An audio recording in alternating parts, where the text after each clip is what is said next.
Defining Fair Trade, next on International Focus. The Institute of World Affairs at UWM and Milwaukee Public Television present International Focus, a global magazine linking Wisconsin and the world. Welcome to International Focus. I'm Doug Savage, Assistant Director of the Institute of World Affairs at UWM, filling in for Robert Sigliano. American consumers are increasingly aware of the impact their choices can have on the lives of people who produce the things we buy. In response, a growing number of companies are finding that operating in a socially responsible way is simply good business. Fair trade, however, is often in the eye of the beholder. How can we define the term, and what business practices should socially conscious consumers look for? To help us understand some facets and fallacies of fair trade, we're joined today by a panel of fair trade practitioners. Stephen Wallace is founder and president of Omanhene Cocoa Bean Company, a Wisconsin-based chocolatier that sources and produces chocolate products exclusively in Ghana. Lincoln Fowler, founding partner of Alterra Coffee Roasters, a locally owned company that works closely with the nation's only independent third-party fair trade certifying and monitoring agency. And Lisa Castagnozzi, a Wisconsin-based fair trade activist who previously served as a U.S. congressional staffer and a UN consultant in Rome. She also worked with Interaction, the nation's largest alliance of U.S.-based international development and humanitarian NGOs. Welcome, everyone, to International Focus. Thank you. Thank you. Well, I wonder if we could start things off with just a bit of sense of what issues that the fair trade movement is seeking to address. Obviously, there must be a problem that needs to be solved. So if I could just start with you, Steve, perhaps.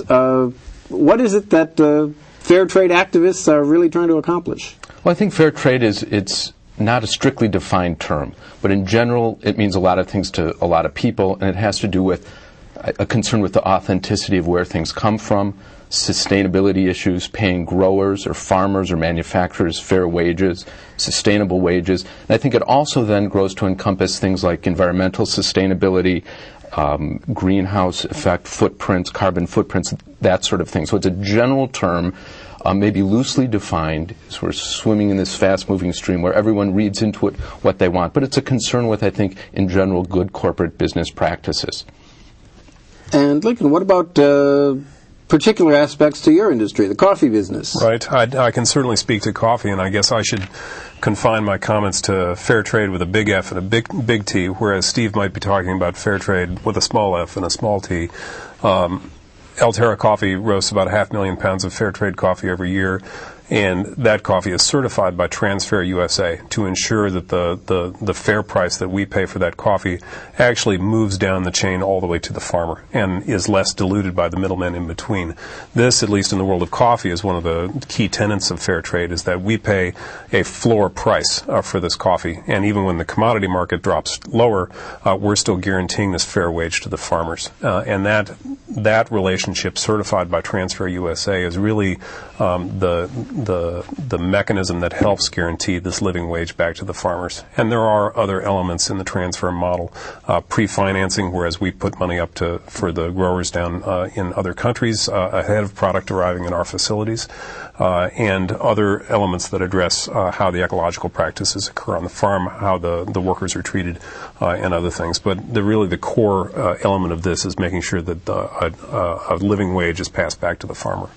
Well, Lisa, we've seen then a distinction made between lowercase ft and capital FT. So give us some sense of the different models of fair trade that are out there. Sure. Capital F, capital T, I think refers more to FLO, which is the Fair Labeling organizations, which sort of set the international standards for fair trade. It's based in Europe, but Transfair is a member of FLO, and there's probably about 20 other certification agencies around the world that are members of FLO. And typically there's one certifying body per country? Typically, but not always. And FLO is sort of a coalition of these groups, and they set the standards, and I think as stated, you described all the major elements of what's considered fair trade. So there are international standards, including, obviously the fair wages, a living wage where possible, pre-financing if possible, where producers and artisans in developing countries don't really have access to credit or financing, so that's a major problem to their being able to bring products to market. So the pre-financing of companies or NGOs and nonprofit organizations is very helpful in that in this whole fair trade operation. And then the sustainability and all the things you mentioned. Those are the major aspects of what's considered capital fair trade, capital F, capital T, where companies and products are certified and fall under that, and the consumer can look at a label and say, this product is fair trade certified. Small f, small t is where either the producer or artisan isn't certified, but they try to practice fair trade, or a company in the north, in developed countries, doesn't go into the certification process, but they practice all or some of those fair trade elements. So that's sort of the difference between the two, and it is sort of in the eye of the beholder. If I could interject, and maybe for the viewers it might be important, although it's not universally true across fair trade, all of the commodities or all of the products that can be certified, a lot of the concept, the underlying need for fair trade is because many of these things, like coffee, like bananas, like cocoa, are commodities, and their price surfs and moves with the commodities market. And if any of the viewers are aware, commodities market are quite volatile, and they can be very high and then they can be very low. And for farmers in most of these developing countries, one, they don't always have access to market information, although the internet is certainly helping that. But they sometimes are just not able to be financially savvy enough to work the commodities markets to their benefit. And they often are at the mercy of the commodities markets. And when the commodity market drops quite low to where their prices that they're getting for their goods are below living or perhaps even subsistence, it becomes unmanageable. And really, from a coffee perspective and from other commodities perspective, it's in our interest to make sure the farmers are receiving not only a living wage, but a wage where it allows them to reinvest and improve the quality of their product. Because at the end of the day, that's the business I'm in, is delivering really, really excellent coffee. So fair trade is one model. It's not the exclusive model, but it is one model to help return a reasonable financial return to the farmers so that they can produce the product that I need. And Steve, there are some particular issues within the cocoa industry. Cocoa's a little different and came to the fair trade movement relatively late. The capital FT movement really started, I believe, with coffee. And there you have a commodity that once it's grown, that's about all the value that can be added until you roast it and serve it. And you have to roast it and serve it usually in the west or the northern hemisphere where it's fresh for customers. Cocoa's a bit different. You have a commodity that's grown, and it's not really worth that much until you turn it into chocolate or cocoa. And that processing, that's the model I was after, is to take that processing, which before we came along really happened in Europe, Switzerland, Pennsylvania. We wanted to put that processing in Ghana, in the country of origin, because that's where the real wealth was created, and we wanted to employ Ghanaians and have hopefully those Ghanaian cocoa farmers have a source of sale so they wouldn't have to export. That in fact someday every bean grown in Ghana would be processed in Ghana instead of going offshore. So I think you have to look at each commodity differently and see what has to be done to it in the sort of manufacturing chain to find out what are the real issues of sort of fairness, authenticity, good business practice, and sustainability. And so in Ghana it's a little bit different. In Ghana also we had a situation where the government mandated a price for the cocoa farmers. They didn't allow multinationals or foreigners to come in and buy because they didn't want their cocoa farmers exploited. So there's about 600,000 individual family cocoa farms. The government buys every bean back at a set price that often is several $100s more than the market price. And that's who we have purchased through this scheme, so where we add the value.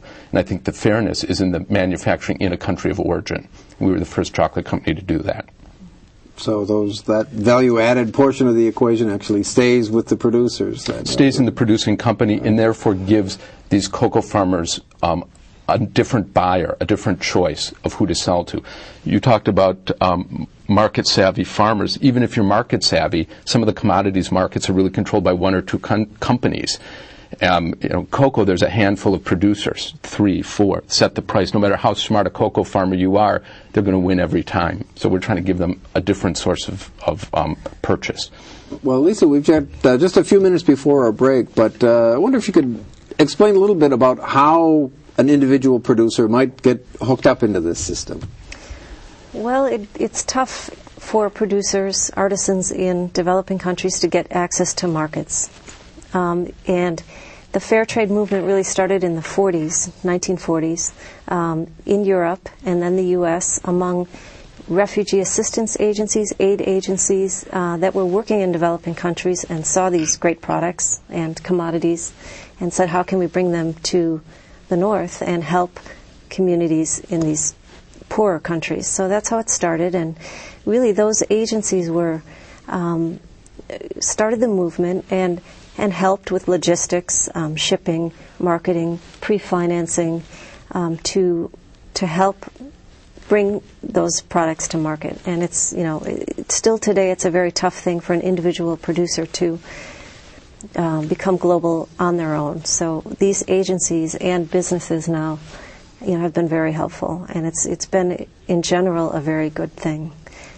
Well, we'll pick up on sort of how that process is perceived in the producer countries after our break. To our viewers, we'll be back on International Focus. The Institute of World Affairs presents our community with a range of public programs relating to global issues, U.S. foreign policy, and the world economy. For more information about the Institute of World Affairs, call 414-229-3220 or visit our website at www.iwa.uwm.edu.